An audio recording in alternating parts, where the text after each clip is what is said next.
Magandang buhay sa lahat mga ka-agri. Welcome back sa ating channel. Isang masaya at malungkot na vlog itong aking gagawin. Shoutout sa bago at regular nating subscriber. Itong po nakikita nyo si Snow White, yung kauna-unang anak ni Monipa. Itong kanyang apo, si Cutie, ay bebenta ko na. Si Cutie. Sapagkat nagkukulang na rin ang space sa amin.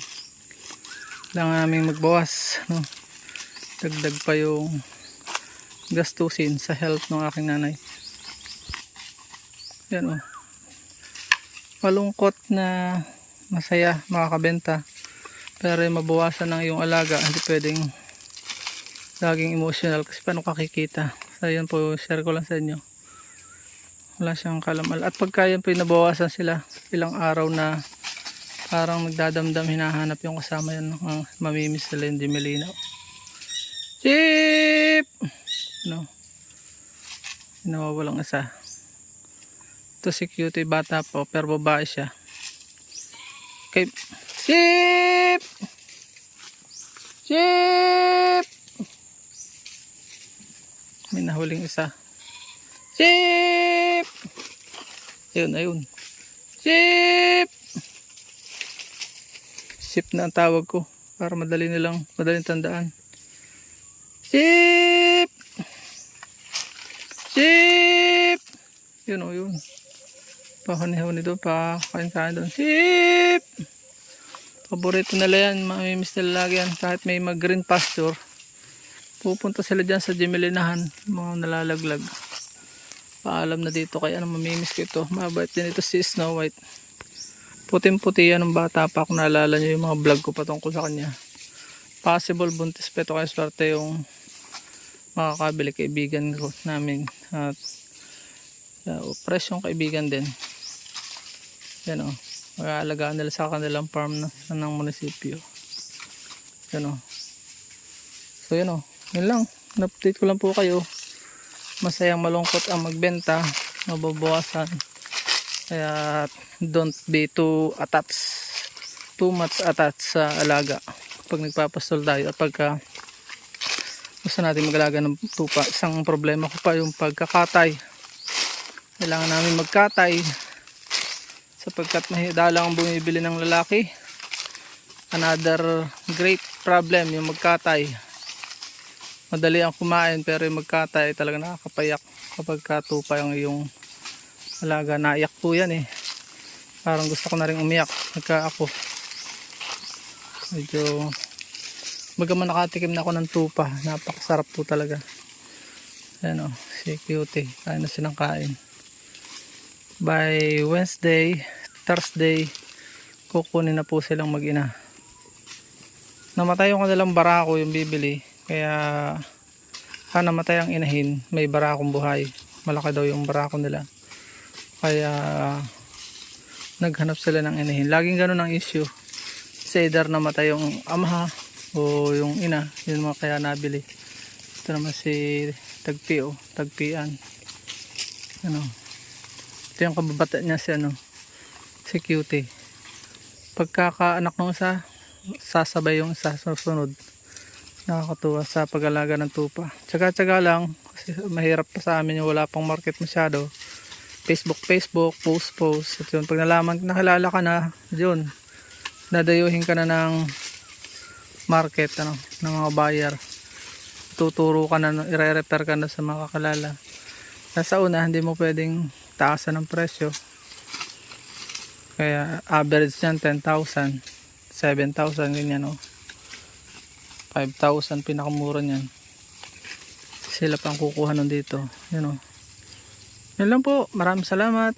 May pera din sa tupa, tsaga-tsaga lang. At habang wala pang market, habang di pa kilala, kung sama-sama tayo magpapakilala sa tupa, dadami ang market nito, dadami yung mag-aalaga, at pare-parehas tayong sisigla ang kabuhayan. By the way nga pala, bago ako magpaalam, may ebook po ako binebenta sa mga kapwa ko vlogger na hindi kumita-kita, hindi ma-improve ang YouTube career. Ginawa ko po yung libro, paano kumita sa YouTube. Nandun lahat ng sikretong dinanas ko, natuklasan ko, personal, at yung iba ay sa iba ko rin natutunan kung paano ako na-improve sa YouTube sa loob ng 5 taon.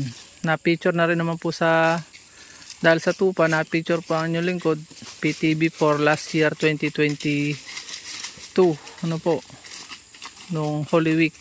Yan, tupa. Kaya ang dahilan kaya hindi ako mag-alis ng tupa. Napamahal na sa akin ang tupa. Nagpakilala sa akin sa mundo ng YouTube ay tupa. Yun po. At kung ibinibenta ko po yun sa halaga lamang na 40 pesos, bagaman yung iba alam nilang napakamura sa 40 pesos, parang insulto sa kanila yon. Kaya binabayaran, nung unang bayar ko ay bumili ng 2019, may bumili ng 40, may bumili ng 500. Hindi ko naman kakilala, nagchat-chat lang sa akin, nagko-comment sa via messenger. Lalagay ko po yung aking messenger account kung may bibili, at i-chat nyo lang po ako sa Facebook, at Gcash lang po ang transaction natin. 40 pesos lang po, napakamura, sobrang mura. Pero hindi po bawal magpalabis batay sa iyong kakayahan, kalagayan, dahil nga ito ay ginagamit din naman namin sa misyon sa simbahan. Magiging pagpapala ko pa at bahagi ng misyon namin sa buhay. Maraming salamat, bye bye and God bless. So yan mga kagri, ibebenta na namin si Snow White. Ayan o, dito na yung buyer at kukunin na pati si Cutie. Nakahalata yata. Diyan muna kayo, kukulong muna po para madaling kuhanin. So yan po, tatalian muna tatay, nagawa siya ng kama bago namin idalhin. Mabuti mabait si Cutie. Cutie, papakabait ka sa bago mong farm. Yan. Itong isa. Yan nga po yung nakakamaang ano para hindi mabigti. Ari, yung aring katabi, ito si Snow White. Si Snow White ay anak ni Monipa. Pupunta, pasyal na tayo. Hop, saan kayo? Tara na. So yan, babay muna po. Okay. Di-deliver muna. Nagwawala ka na. Hindi pa sanay. Wait lang. Ayaw pa sumama. Bubuhatin ka, sige ka. Hinahalik-halikan ko pa yan eh. Po ang aming buyer. Ayun, dadalhin na. Sasakay na sa tricycle.